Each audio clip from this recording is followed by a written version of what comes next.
what's going on? Season. Is Sean an orphan or?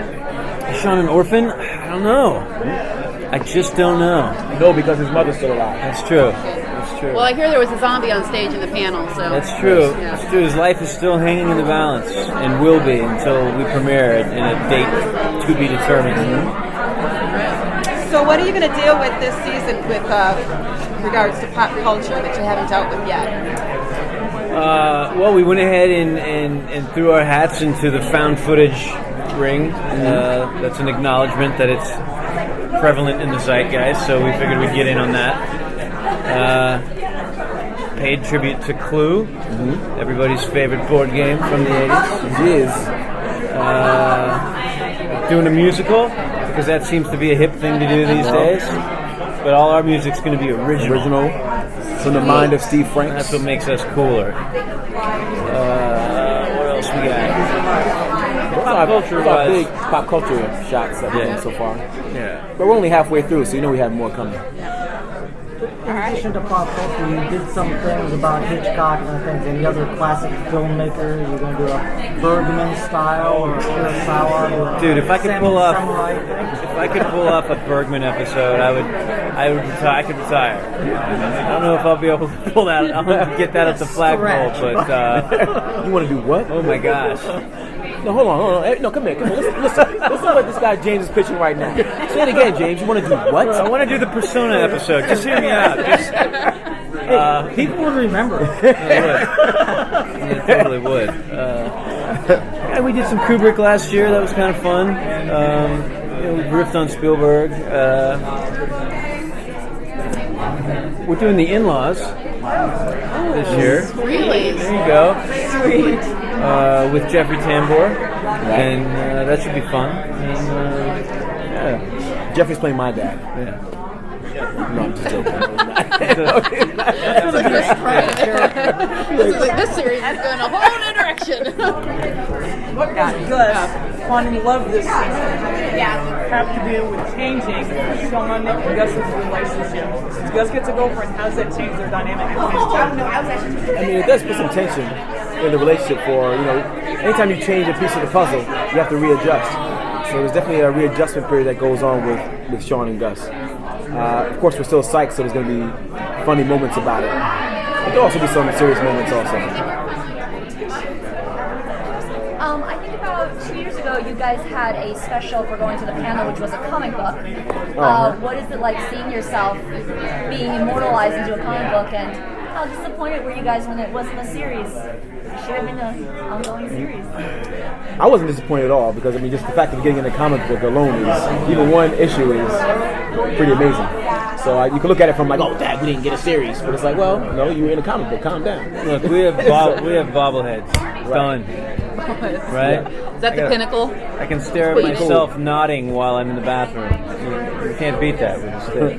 Approval of everything. USB drives. Something like that.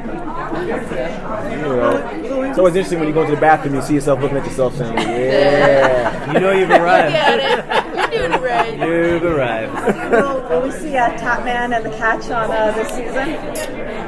I think Tapman and the Catch both sprained MCLs, and it's the long road back of rehab. But there may be some more tapping. There may be some more tapping. There's not tapping, but Gus might tap. There's a musical happening, so. Will there be involved with that a little more quarterback? This season, I don't know if quarterback is going to make an appearance this season. Yeah, it's like the World Cup, every 2 to 3 years. So if we stay around long enough, we'll probably see, some semblance of quarterback coming back around. For James, is it easier to direct an episode that you've written or one that somebody else has written? I think it's probably easier to direct one that I've written myself, because I'm not worrying about servicing what someone else had in their head, because obviously that's part of your responsibility as a director is, hey, I want to make this look like you imagined it would look, But if it's not what you think it should look like, that's when it can get tricky. If you write it yourself, then you don't have to answer to anybody. Yeah. Right. Except your bobbleheads. And trust me, I know because the episodes I've directed, that's been my big challenge. Actually, if there was a Psych video game, what would the format be? Would you guys want like a first-person shooter or more like a Sims? Or I think it would be battles, man. I think it would be Sean Gus versus. That would be pretty cool. Be like tag team battles, and then but it was elimination, right? So if you beat Gus, you'd still have to be fighting Sean or vice versa until there was only one man standing. I mean, I would definitely want it to be some kind of like role playing, kind of like a first person shooter, but you could choose to be Sean or Gus, and then you have to interact with it to get to, a big master case. It would be this huge case where you have to maybe hand-to-hand combat. You have to deal with their shortcomings, but depending on which one you chose. Right. And like different storylines. So you can start here, start there, and then they would all intersect. So since it's Comic-Con... So you haven't thought about this at all? No, not at all. I mean, that's just fine. No, what were you saying? Sorry. Since it's Comic-Con, what is both your favorite superheroes? Well, I've been saying all day, my favorite superhero is Lionel. Because he says Thundercats, and we say, that is the truth. I mean, I've always liked the Thundercats. But in terms of someone who's more present right now, of course, Iron Man he's a badass. Even when I watched the Avengers, I was like, that dude's a badass. He's pretty bad.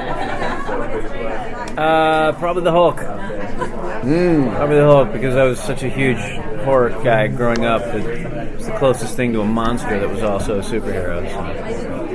Have you seen the Lego Hulk in the Lego? I have not. Booth? Oh, really? They also have 6 Iron Man suits over in the Avengers. Oh, really? booth. Yeah. That's just. Am I the only one that's really hyped about the next one coming out? And I can't wait for Iron Man 3 and for the Avengers to come out. I'm like, come on, hurry up, shoot it. What y'all doing? Advanced screeners.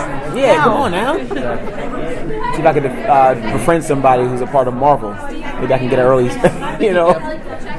I would geek out over that. Like, if I had a chance to go visit that set, I would geek out. You would? Yeah, I think I would. after several seasons working together on the set, what can each one of you say about the other one, like the funniest moment you've witnessed together? The funniest moment? Oh man! It never ceases to amaze me how quickly Dulé can have food in front of him before we even know that there's food is an option. Like, it doesn't matter whether we're on set or if we're headed someplace for dinner. Like, the sheer speed and finesse involved with making sure that he's fed. Every time I think he can't take it to the next level, he somehow manages to do that. So it's a superpower. Almost, yeah. I would say, being that he plays someone who's so observant on screen, is how unobservant he is in real life, which bugs me out. Just the other day, in an episode, he's walking on a miniature golf course, and we just cut the scene. He turns around, he starts to walk to go to his chair, and these big windmills that are on the miniature golf courses, and the big blades that are coming around. He walks right into the blade. I was like, yo, dude, did you just walk into that blade? Yeah, I tried to play it off, and then blood started running down my face.